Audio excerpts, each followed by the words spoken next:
Welcome back to QueenCityDawgTalk. I'm Jacob. I'm Drew. And this week we are going to talk about weeks 5 and 6. Week 5 was the Missouri Tigers, and week 6 was the Auburn Tigers. Or War Eagle or whatever. They're more like Wounded Eagle Tigers after their trip to Athens. Before we go ahead and start, I just want to say, go ahead, and if you're watching on our YouTube, go ahead and check out our Spotify channel. We are now on Spotify, QueenCityDawgTalk. Just search up QueenCityDawgTalk.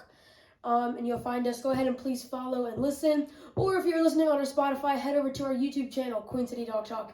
And if you're listening on Spotify, I just want to say thank you and welcome. Well, let's go ahead and get this show on the road. All right. So we went to Missouri for that game. It was a night game, and it was a game. It was not great. Final score 26-22, Georgia Bulldogs. Yep, came out with the win, so that's a good thing. Always got to have, I don't want to say always, but you're going to have games like this, right? Mm-hmm. And so the team knows how to win, so that's good. Played some sloppy ball for the first half, but then really put it on the fourth quarter, especially, and got out of there with the victory. Yeah, Missouri definitely, right off the bat, they were definitely coming in. In the first quarter, they scored a field goal, and in the second quarter, they scored a touchdown. Yeah, they got a touchdown and 2 field goals, I think. Is that 10-0 from the first quarter, and they shut us down, which was not good on our offense. I have no clue what happened there, but let's hopefully. Well, we were missing. We weren't firing on all cylinders. We had some turnovers and had some 3 and outs, and that's not good. Putting a young defense, with their back up against the wall, especially after a fumble.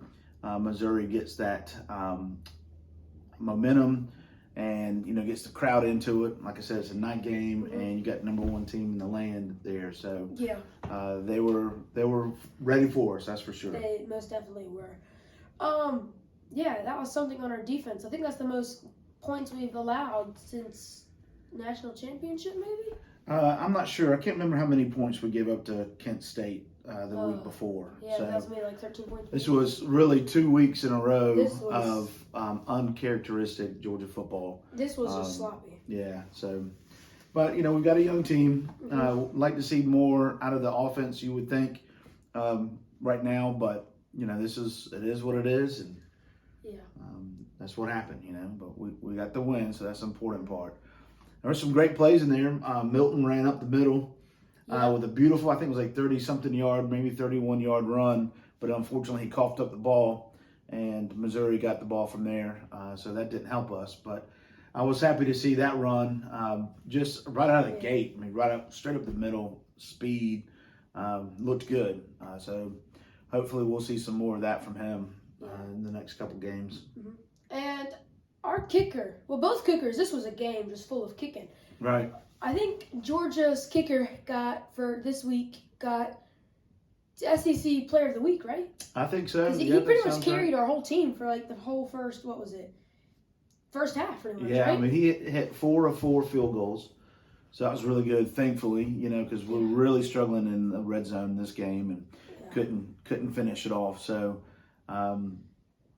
thankfully he was there. You got to have a complete team, so he definitely brings a lot of value, and glad that he did. Their kicker did well, too. So, I think he was 5 for 5 or 4 for 4, somewhere around there. And he was pretty valuable for them, and, our defense was able to make some good stops. So, so that was good.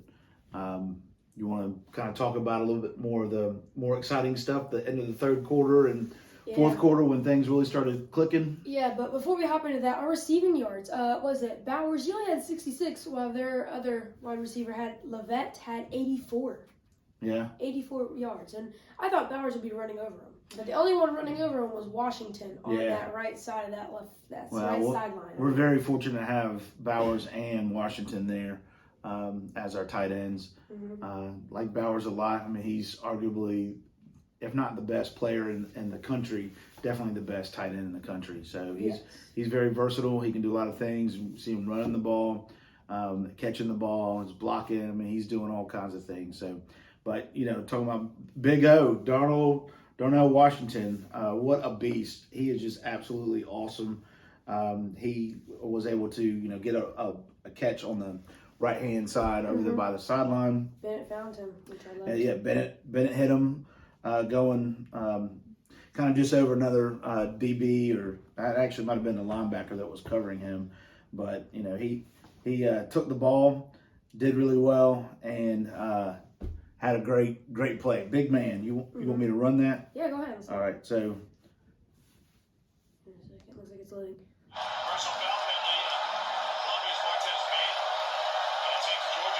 In motion. Just look how big he is. Right on top of his head.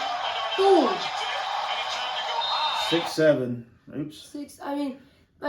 His first catch that he had, he caught it right over the person's head, turned and ran, body him. Right? Yeah. He's out of the way. He's gone. Nowhere with him. Well, there was another defender. He's still. He looked like Danny LaRusso. Like he just chopped him. Man. Yeah. Crazy. I'm not sure about him jumping up like that and try to hurl quite so much, but because he's a big man and we don't want him to get hurt, that's for sure. But dude, he makes them look like kids. Yeah. He's just a beast. Well, that definitely lightened the mood for me while watching this game. Because whenever that happened, it was in the third quarter, 9-19. So. Right. Yeah. Yep. So I'd like to see him get the ball more. That's for sure. Hopefully that'll happen, and then hopefully we'll get Bowers involved again. Like you said, he only had 66 yards receiving. The running attack actually kind of picked up some steam in the fourth quarter. It did. So that really helped us a lot. Get back in, take control of the game. A lot of and, it's fun to see the team and Bennett just, being the mailman and throwing it all over the place. However, Georgia football is running the football, right? So if we can, I know Kirby likes to have a nice even mix as much as possible. But the team really seems to respond, and we seem to do well when we're just mulling over people, running the ball right down their throats. Finding those holes, too. That's a lot of breakaway right there. You can look back to Gurley, look back to Chubb, and then who was it last year? What's his name? Who was Cook and Zamir White? Yep, Zeus. White. Zeus. I was looking for Zeus. Last year, and then this year with Milton and all that, they're going to find those holes, and that's, like you said, that's Georgia football, finding those holes and driving it downfield. Yeah, really, north and south, man. Let's just plant that foot and go. Run over some people. Looking over here, we only had 2 touchdowns this game, and they're in the fourth quarter. Yep. First touchdown, it was 10-play drive, which was really good, and then second touchdown. 75 yards. Yep, second touchdown. Yep. There's 4 minutes to go, 7 plays. Yeah. So you got Milton, who had a 1-yard TD run for that first one, and then you had Edwards, the young guy. I think he's a sophomore, who had another 1-yard run. So Edwards is looking really good too. I think we'll kind of dive into the 4-headed running back room right now as it looks. Maybe for the next, when we talk about Auburn, because you really got to see those younger guys play a little more. But they're coming along. I think that we're going to be okay. We're growing. We've made some mistakes, and we just got to continue to work on those. And it's given Coach Smart and the rest of the coaching staff some things to work on. So I would definitely agree with that. And that's the thing too. We do have a lot of stuff to work on, and we'll figure that out. Well, that game, I'll just kind of a side note, went to the Charlotte Football Club game. That's when we played the Philly Union. Was that the Philly Union? And we won 4-0. It was a great game. Yep. Took a couple buddies to it and got home and had to catch up on this game. So we were catching up. We had it recorded and watching it. And I was on this great high from that great Charlotte Football Club win. Yep. And then coming home and I'm watching this game. And it was a killer, but thankfully we pulled it out and got the win. Yeah. That would have been embarrassing. It would have been very embarrassing, and who knows what would have happened in the ranking and even our self-pride. I wonder if it would light something or if it would be... Yeah, I don't know. Bennett, though, he had another great game in yards and passing yards. 312 yards. Yeah, but most of that was still in putting up some numbers. Second half once Kirby got onto him, which was good. Yeah, maybe, yeah. Yeah. And then McIntosh, 65 yards. That was an interesting game for him. Yeah, I'm liking McIntosh more and more and more. I think he's very reliable. He can run the ball. He's got great hands. So I think he's a good asset for us for sure. But looking at these stats, it does remind me of like normal Georgia football. But I feel like they would have been more for this. You know what I mean? To an extent. I mean, we gave up 294 total yards to Mizzou. Yeah, So but the I'd like to see- 481 yards, that. Yeah, that's pretty good. But I feel like it'd be- offense. It definitely should have been more. Had that first half not turned out how it did. I think we only had like 33 rushing yards, maybe if that, for the first half. Yeah. And that's not good. That and is that includes that 31 shocking. 31-yard run by Milton where he fumbled the ball. So I believe it includes that. So, anyways, 481 yards total for Georgia offense. Like to see, quite a bit more on that, and then also a lot less from Mizzou, 294 yards. But we got a young D, and I think that they're improving game by game. So you can also notice that with their first downs too. Georgia had 28 first downs, and Mizzou had 14. And I feel like you can notice that with our. That's a young defense because of that. You know what I mean? Giving up 14 first downs. Yeah. At the beginning of the season, I was like, I don't know. How people are like, this is not going to be like Georgia's defense. At the beginning, I'm like, I don't know. I feel like it's going to be pretty similar. Well, this game, I'm like, this is not Georgia defense. This is That's right. This is not Georgia defense. Yep, nope. Yeah. Nope, we're young, so we're not the defense that we had last year. But, cool thing to see, and maybe we saw it more this past weekend, is these younger guys getting it on the line. This game is when Carter got hurt. You remember Carter got hurt right there in the middle of the defensive line. Yep. And was out. I think it happened in the first quarter, actually. So he was out, and he didn't play much last weekend either. So, hopefully he'll be good to go for this week. But we'll get into that. So. Yeah. Well, that's pretty much everything I have for the Mizzou game. Anything you want to add? Yep. Glad we got the win. Got out of there. Guess that's all that mattered, but it should be a better performance. But yeah, we'll figure for sure. it out. That's right. Yeah. Hopefully they do much better against Auburn. Let's hope. All right, so we're going to take one little break. And during this break, how about you go check out our Spotify or go down and like and subscribe, please. And we'll see you in 1 second. All right, we are back from that quick little break, and we're going to go ahead and jump into the Auburn-Georgia game. Final score of that game was Auburn 10 and your Georgia Bulldogs 42. And and just looking at the scoring summary here, there's no first quarter, because it was 0-0 in the first quarter. And after the last game of Missouri and Kent State, I was genuinely... I was getting a little nervous. I was a little scared. Genuinely, yeah. Yeah, I was a little scared. And then second quarter came around and 0-14. I'm like, all right, we're good. We're doing okay. But still, it was nerve-wracking. Yeah, that was good. And we got some running touchdowns there. I'm trying to remember how those plays or those drives that went. But 7 plays for 36 yards was the first touchdown. McIntosh punched it in from the 1 yard line. Yep. And then 3 plays, 31 yards, and Edwards punched it in from the 1 yard line. So that was good to see. I like that a lot, for sure. Yep. And then there was some good moments in this on defense and stuff. But to be honest, I kind of feel like this was a slow game. And I feel like usually with the Georgia Auburn games, it wasn't as slow. But I felt like Georgia, it was like a recovery game. You know what I mean? I felt like we kind of needed this, but we also needed some structure. It's going to help us with our structure. Does that kind of make sense? I think so. I'm saying, what are you trying to say? It wasn't it wasn't interesting, but it was interesting, because the fourth quarter was 0-0. Yeah. But there wasn't a lot of moments. Yes, defense played pretty good, but there wasn't major moments. Do you know what I mean? Well, it was more of a recovery game. I feel like. Well, I don't know. You remember Ladd and McConkey fumbled that punt return. Yeah. And I believe they got the ball from that, right? So I thought at the very beginning of that game, oh, here we go again. What's going on with McConkey? Yeah. I remember texting my buddy and saying, hey, maybe we need to go a different direction here. So I was a little concerned in that first quarter, and then it kind of started clicking a little bit. I do get that, but I was just saying, the first quarter, yes, that was scary and stuff. But once we got second quarter, I felt like we slowly just started to pull away. You know what I mean? Yeah. And I felt like it was a good recovery game, but yet Kirby still applied some structure, which I felt like he should have done. And he did, which was good. Yep, we had a missed field goal. We had that fumble, which was shocking after Missouri. Yeah. Yep, for sure. But those things happen. Just kind of looking at that first drive, that was 36 yards, and let's see, second and goal. It looked like a nice little pass some runs in there, so that's really good. Edwards had a run for 10 yards, Yeah. another run for 5, and then he punched it in. So, getting that running game going back again, that was really good.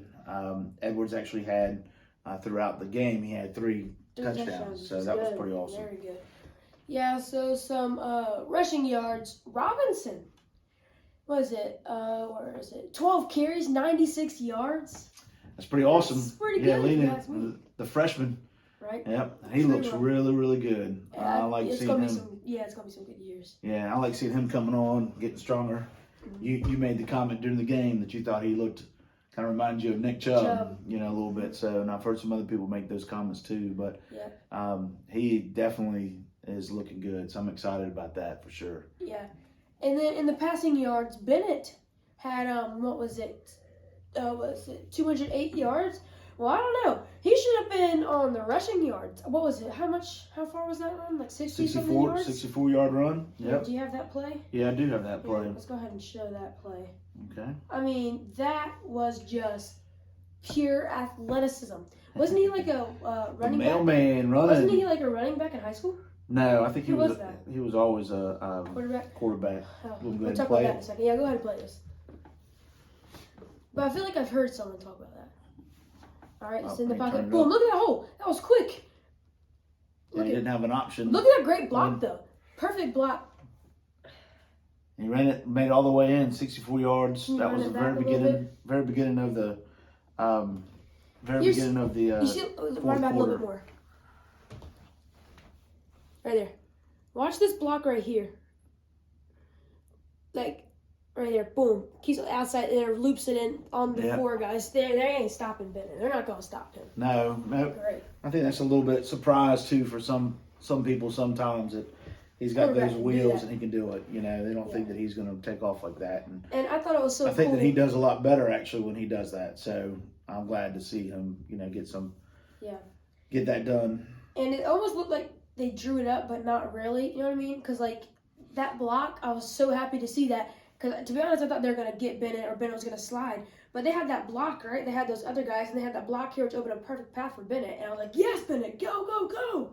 And I loved it. And he got the touchdown, right? Yep. Stetson Bennett, 64-yard runs. Jeez. Yep, that was awesome. Jeez. That really, I think, lit the place up, too. It was the very beginning of the fourth quarter. And then it was definitely all dogs after that. We'd only had, 21-3, I think, at that point. So, fourth quarter put it on, got another 21 points and 42-10. So, very strong. And like I said, Robinson had looked really, really good. He had a 15-yard run at the end of the game to go ahead and, put it away for sure. Well, that was a good drive. That's an 11-play drive right there. That was a good drive. Yep, very good. Well, a possession, once again, we took that over. It was pretty good. Stats were all right, Total yards, 500 Bulldogs, and then 258 Auburn. That's pretty good. Well, we're giving up some yards. Their quarterback can move and can hurt us there a little bit too. Yeah, look up here. The passing yards, look at their quarterback and their rushing yards. They were compared. was by the running back. Yeah, compared him to R. Robinson, which was crazy. Well, that's just showing that he was the lead rusher for them. So he had 52 yards rushing on 9 carries. So you look at this Auburn, there's a couple players there for Auburn. There's a few, they get a lot of guys out of the state of Georgia, but there's a couple of them, their linebacker, Papo, I believe is his name or something of that nature, decided to not go to Georgia. He was heavily recruited. And then their running back, Tank Bigsley, he decided not to go to Georgia, went to Auburn as well. And to be honest, I think he's probably their best offensive player. I don't know why Auburn doesn't give him the ball more. But anyways, it worked out for us that he didn't. Yeah. So I think he only had 19 yards rushing, if I remember correctly. So their big rusher was definitely their running back or their quarterback. Which is funny. Yep. And then look at our first downs. Auburn had 10, we had 22. That was an all right performance, right? Yeah. I feel like we could have shut them down more, but we're still working, like you said, and we're gonna keep saying we have a young defense. There's still kinks to work out. There's still stuff we have to work out. Right. We'll definitely get that eventually. Yeah, absolutely. Absolutely. You want to talk any about other games in the league too, or around the nation from last week? What you can go at the very top there and select week 6. Okay. Well, I and think then there's pull also it up some at the here very too. top. But just one final before we go that direction. Just one final thing to say about this particular game from last week against Auburn. Mm-hmm. There's only a few schools that I like seeing us beat up more than Auburn. Florida would definitely be on that list, which we've got coming in a couple weeks. But I always like to see a beat down of Auburn. Kirby has just owned them since he's been here, and Georgia is really playing really well against them in the last 15, 16 years. So I'm really happy to see that. Yeah, and well, if they have orange, if their school has orange, then I want to see them lose. Tennessee, Auburn, Gators, whoever else. Clemson. Well, if you look behind me, that picture right there of the Tennessee Vols, right? What was it? September 29, 2012, Georgia 51, Tennessee 44. I don't remember that game, but looking at that picture and then watching reviews of that and seeing all that, it was so cool. Yep. Yeah, a lot of good history. So some of the games, go ahead. Speaking of Tennessee, though, LSU and Tennessee, 40-13 Tennessee. Well, Tennessee, he's looking kind of strong. I mean, LSU, their first-year coach, with Brian Kelly and a lot of things that are changing in there. Yep. I think LSU was 25, right? 25. Oh yeah, they're in the top 25. I think they have 4 wins, 1 loss at that particular time. Oh yeah, but I was really kind of surprised to see that Tennessee played so well against them. But that is what it is, and Tennessee took care of business, and they did. Now they've got a big matchup today. I know. I am looking forward to that game. Yep, me too.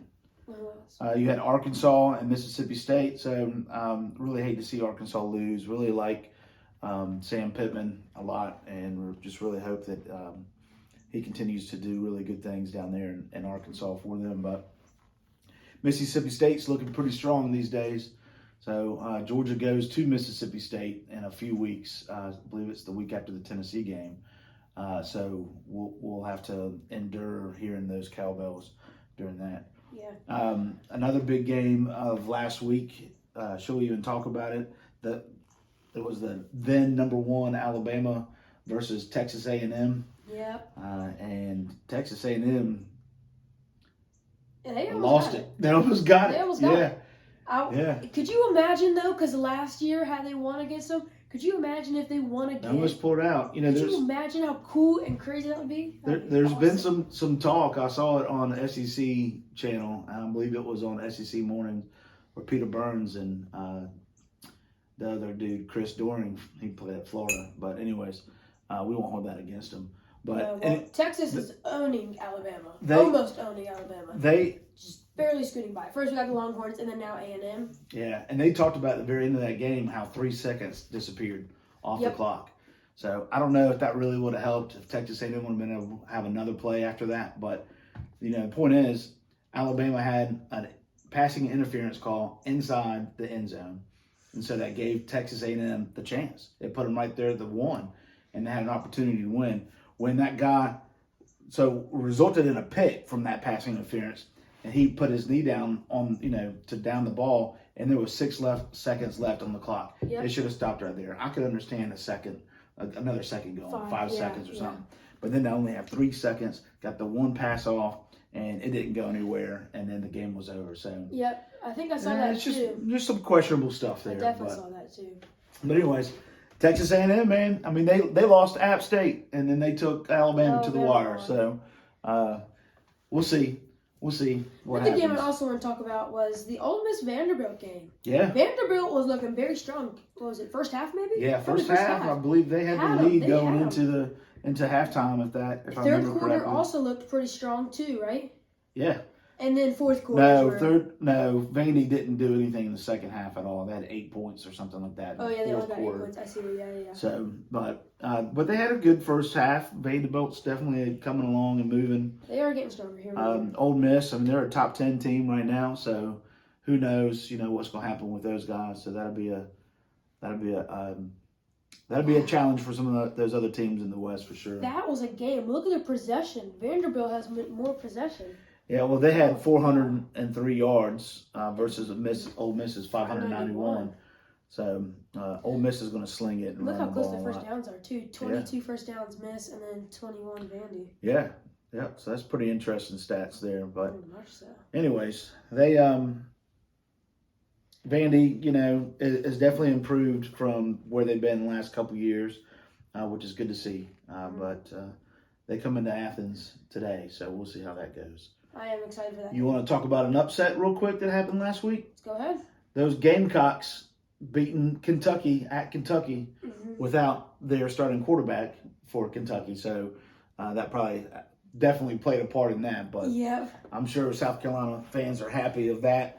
And I know that Coach Beamer was pretty excited on the field after that game too. But, good win for that program. Good for Coach Beamer. I don't think it's giving them too much confidence. They definitely can't chirp and crow around us dogs because we just beat the tar out of them last time we saw them in Columbia. So, but good for them. So, those are those games there. Some Pac-12 games, other games out west. Oregon had a pretty big upset too. Did they? Yeah, it was like 40-something. So they're putting up some points. They're looking really good. It was 49-22 against Arizona. Yeah, and USC they won 30-14 over Washington State. So they're plugging along, as well. So let's see. This week, week 7. Today, I'm gonna go ahead and jump into that. We have definitely some good SEC games. Auburn, Ole Miss. I feel like Ole Miss prediction for that is definitely gonna win. Yeah. There's talks again about Auburn's coach. Auburn's got a bye next week, so I've heard people question, is their coach gonna make it? Will he make it out of the bye week? Who knows what's going to happen there. So you got that game. What else did you want to mention? 3:30 games. They're two. I think they're the two biggest games in the SEC. Well, for me anyways. Vanderbilt and Georgia. There we go. I don't know what happened there. I think Georgia's going to win that one. Yeah, we should. I hope so. Hopefully it's not like Missouri or Kent State or any of that garbage.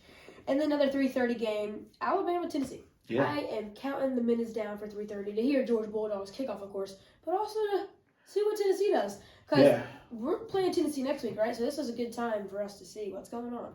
Yeah, no, we don't play Tennessee until Kentucky. November. Next week we have a bye because then we have Florida after that, I believe. Oh, that's right. Close to Halloween. That's right.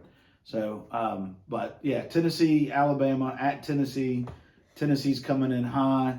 Alabama had another close game to another team from Texas this year.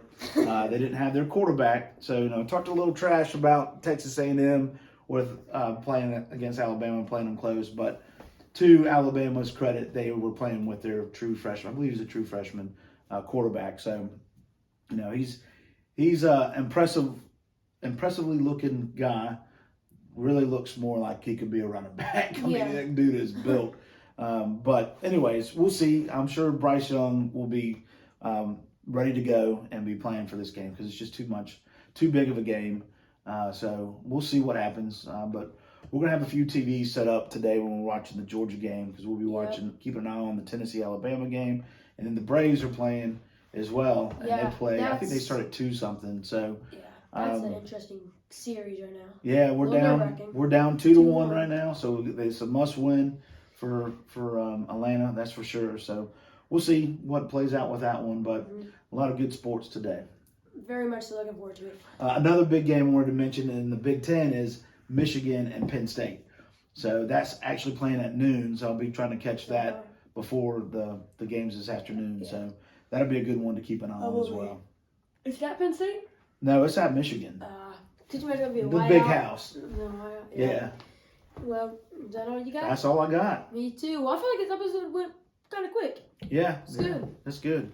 Yeah. I've enjoyed it. Well, go ahead and please like and subscribe if you're listening and watching on YouTube, or if you're listening and watching on Spotify, please like and follow. But if you're watching on Spotify, go check out our YouTube. If you're watching on YouTube, go check out our Spotify. We appreciate the likes, the love, the subscriptions. And we're trying. If you help us, we can help us get it out. We're working on getting it out to many other platforms. It's just a sneak peek. It's not out there yet, but we're working on getting it to Apple Podcasts and Amazon Music. We're working on it, but we'll definitely get it out there. But thank you for watching Queen City Dog Talk, and go Dogs. Go Dogs. Sick 'em.